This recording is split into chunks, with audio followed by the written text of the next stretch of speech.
Let's face it, a shaky economic climate not only affects customer confidence, it can also negatively impact employee morale and productivity. Negative economic news, layoffs, internal cutbacks all whittle away at your team's confidence and erode their productivity. And when times are tough, you simply cannot afford to have declining productivity. As a business owner, employer, or team leader, what can you do about it? Many companies choose the path of negative motivation. Some companies do nothing, hoping the problem will go away. Unfortunately, few companies realize that their most valuable asset is their workforce. I recently had lunch with a friend who described the declining atmosphere at his job, where he has worked for nearly 20 years. 2 co-owners run every aspect of the business. One boss decided to instigate a program of positive recognition and rewards. In the meantime, the other boss would take people into his office and chew them out for the slightest annoyance toward him. One particular week, my friend received a $200 award from one owner for being the outstanding employee of the week, while at the same time being chewed out and berated the same day by the other. Unsurprisingly, the negative canceled out the positive, leaving my friend both confused and frustrated. Here's another example. If you came to my house in 1998, you would have witnessed an amazing sight. 4 beautiful Colorado spruce trees line the backyard of our home, which borders a middle school. These 4 evergreen trees give us shade and privacy all year round. So you can imagine my surprise when one summer day I looked out the window to see that one of the spruce trees had begun to bloom. A beautiful white plume was growing from the end of each branch, which made the entire tree look white. As we watched this stunning display that day, my wife said, "I wonder why this tree is performing so well, and the other 3 are just as boring as ever.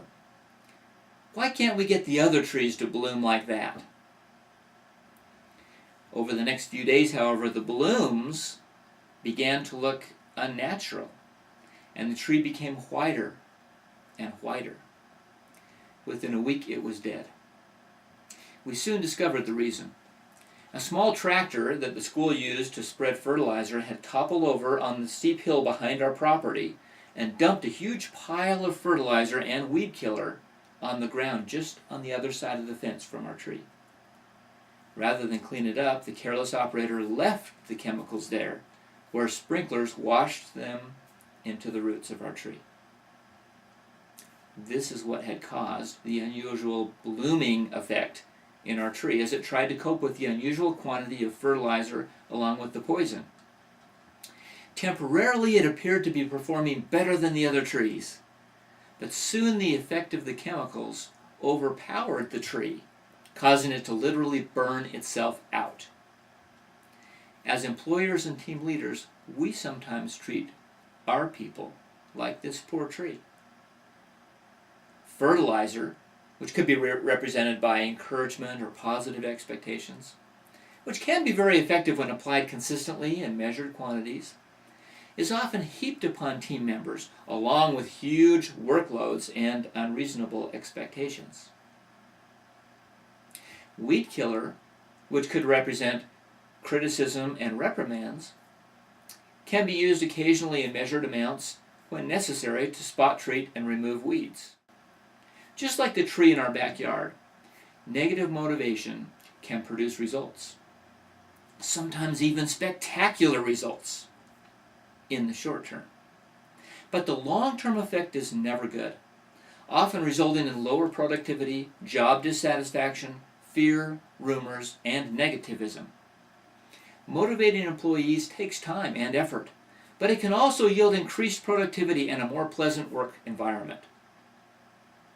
Here are 7 quick tips to help you fire up your team but not burn them out.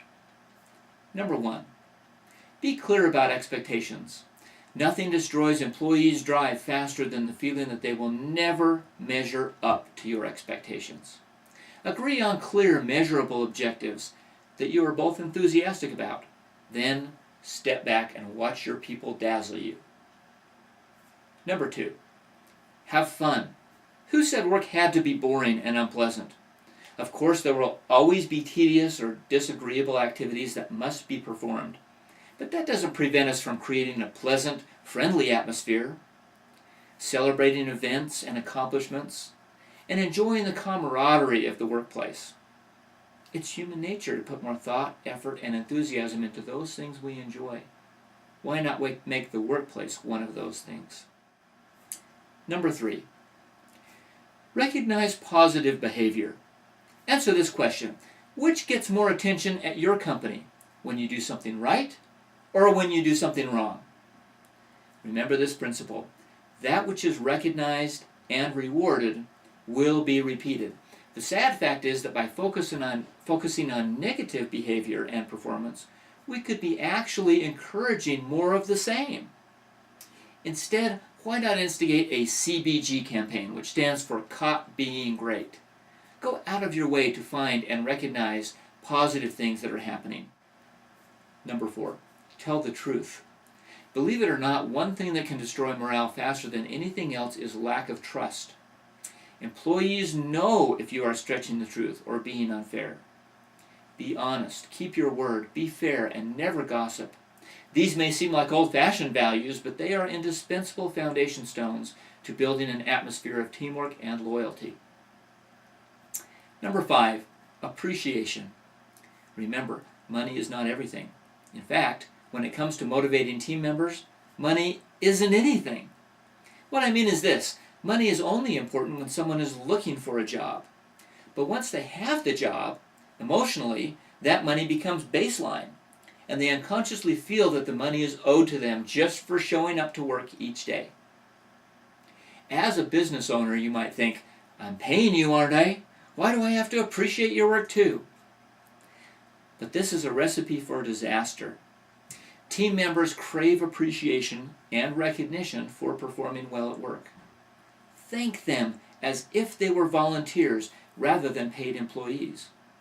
The truth is, anything that team members do, which is above the bare minimum standard of performance, is voluntary. So why not recognize their efforts and praise them? They will be much happier and more eager to please you. Number 6, cultivate openness. Who better to have exceptional ideas on how your business can improve than the employees themselves? Involve team members in decisions when appropriate. Have regular personal progress interviews. Encourage fresh ideas and constructive feedback. You might even offer a reward for the person who comes up with the idea that you implement. Those who are able to be involved and contribute tend to take ownership of the project and redouble their efforts. Number 7, rewards and incentives. When planning incentive programs, take time to find out what would motivate your team members. As a sales manager for many years, I often planned incentive programs to encourage my people to set goals and to increase their effort. These often included traditional rewards like exotic travel or jewelry, but the most effective campaigns happened when I took time to listen to my people and tailor the incentive to them. One summer I asked one of my top performers what would motivate her. The answer? A barbecue grill. She picked out the one that she wanted. I bought it and put it in our central office. You never saw anybody work harder for a little barbecue grill than she did that summer. My point is, you never know what will inspire your team unless you ask them. These 7 tips can help you fire up your people without burning them out. I urge you to try these ideas. It doesn't matter as much what you do as it does that you do something. A few months after our tree died, we planted a new tree in the same spot. We've been careful to give it the right fertilizer and keep weed killer far away. As a result, it's doing well in its new home. Likewise, by learning to follow these techniques, your organization will not just survive, it will thrive.